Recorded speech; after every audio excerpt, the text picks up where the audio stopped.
What happened, you ask? Cheaters happened. Dupers happened. The entire in-game economy crashed. Is this how one of the biggest multiplayer launches of recent years that smashed records goes out? Quick disclaimer before we continue any further. I am not LARPing. When this game came out, I grinded an insane amount myself. Just look at all the stuff I had. I mean, have a look at this. This is where the game stands today as of the release of this video. This is probably the most absurd graph you might see in the current live service video game space. A game that almost pulled 500,000 concurrent players on launch on Steam alone, today, after not even a full year, stands at just 28,496. So how does a studio that has such a successful track record with their previous banger game, The Finals, managed to drastically tank a back-to-back brand new successful IP? The cheating started.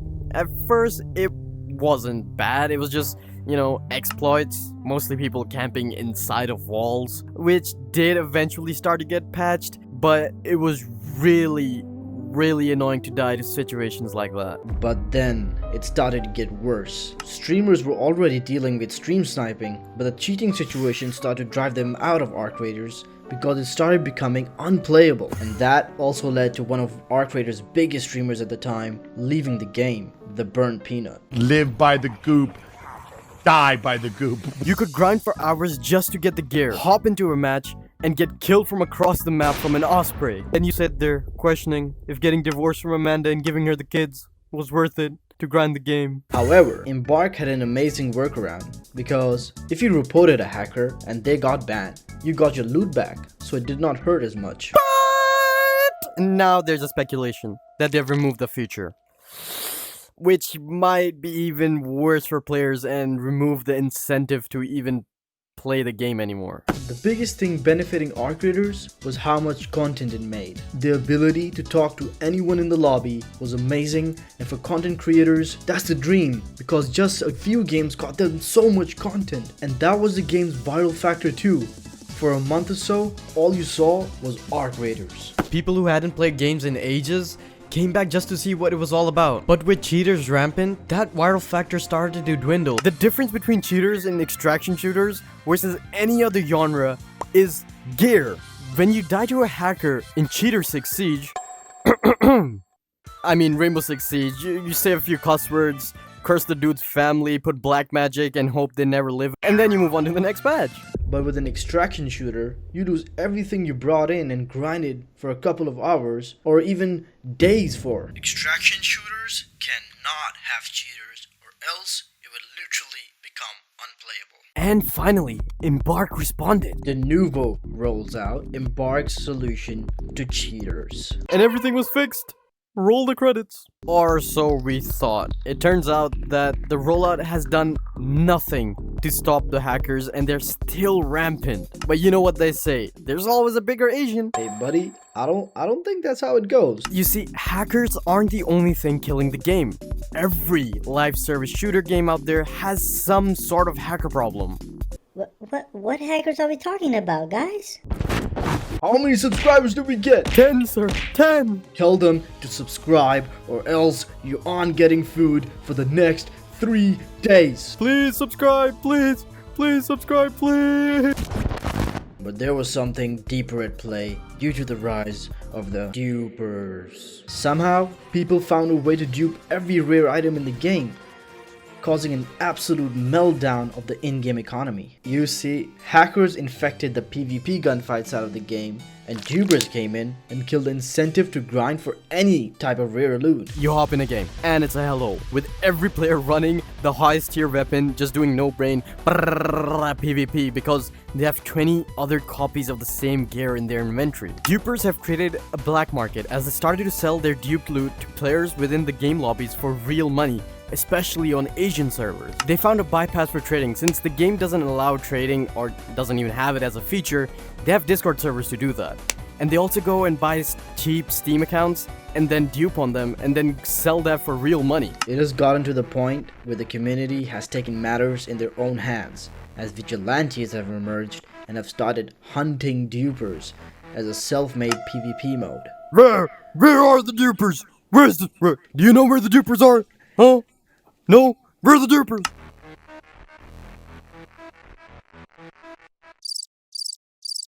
Which brings me to the other elephant in the room. The first one was Ghost, by the way. We have too many elephants. This is a circus. See, when you have maxed out... Wait a minute, that's better.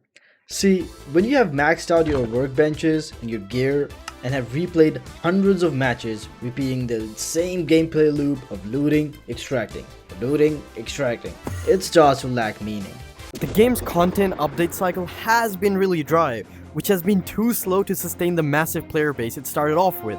The devs have announced that they only plan to do 2 major updates each year, and the rest will be just minor updates and player events. The incentive to play the game goes down fast when there's nothing to grind for, and even if you try, you'll probably die to a hacker anyways, or get ratted by a freakhead dude hiding in the bushes near the extract point who has nothing to lose and whose tier 1 gun is broken enough to kill you against your tier 4 weapon. The community feels like they've been left out of the progression of the game. The devs have been so dialed in on the PvP mode that they did not cater to the huge portion of the community that would just be happy to play the game in a PvE situation, where they don't have to deal with the hackers. I mean, this game has one of the most immersive NPCs/bots out there, which are so much fun to play against. The community has had so many moments in various lobbies where everyone has decided to work together to fight against the difficult bosses, and it has been the highlight of most players, instead of shooting each other.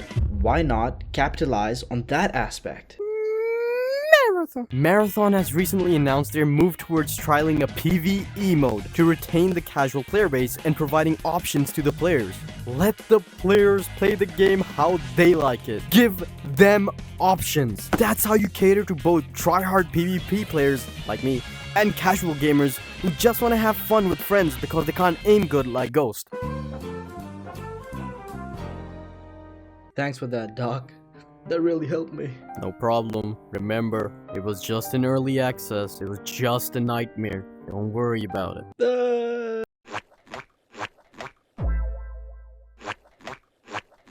What brings you in today, son? Doc, why are they leaving? Please, I can't take this anymore. It's okay, honey. It's just a phase. You will get over it.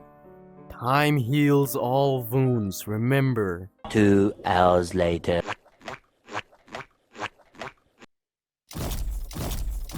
Hi, is this the therapist's office?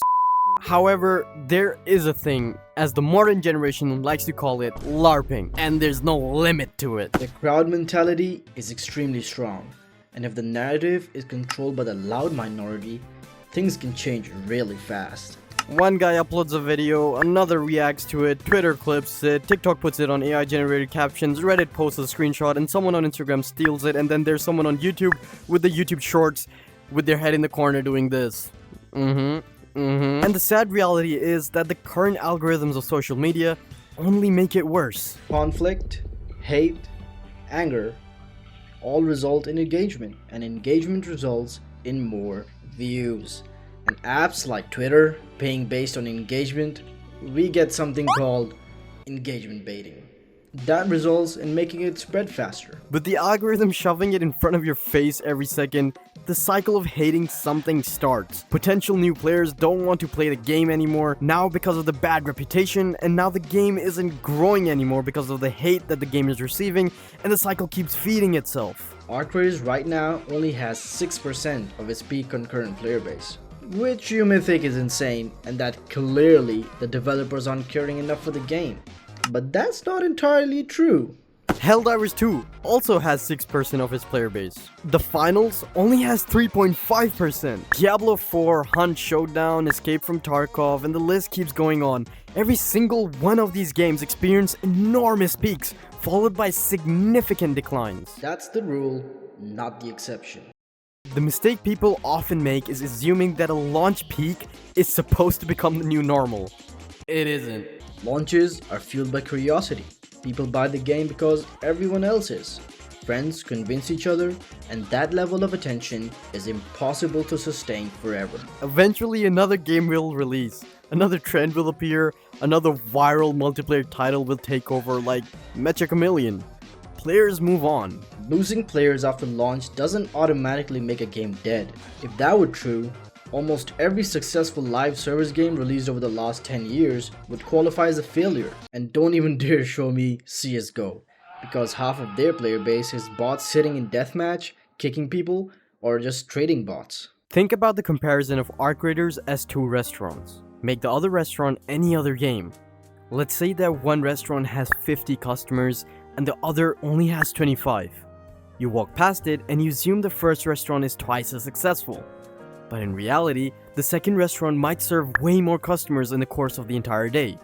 Concurrent players are a good metric, but they aren't the best one because they don't represent the whole picture. The question isn't about the player count dropping, but rather, has it dropped to a sustainable level? To really understand that, we need to look at what Embark has been doing behind the scenes to try and get the trust back. Look, there's no doubt the damage has been done, but it's the fact that over the last few months, there has been multiple permanent ban waves, which have been targeting thousands of accounts that had been caught cheating. Anti-cheat detection is constantly being improved as new exploits and cheats are being detected and players are reporting fewer blatant hackers. And at the same time, development on Arc Raiders itself has never actually stopped. Embark continues to publish roadmaps, dev blogs, and patch notes explaining what the team is working on next. Instead of pretending everything is fine, they openly acknowledge community concerns and regularly update the community the direction they want to take the game.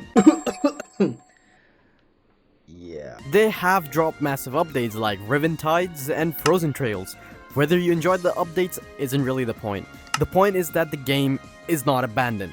So apart from cheaters, why are people still disappointed? The truth is that from the beginning, the studio carried enormous expectations.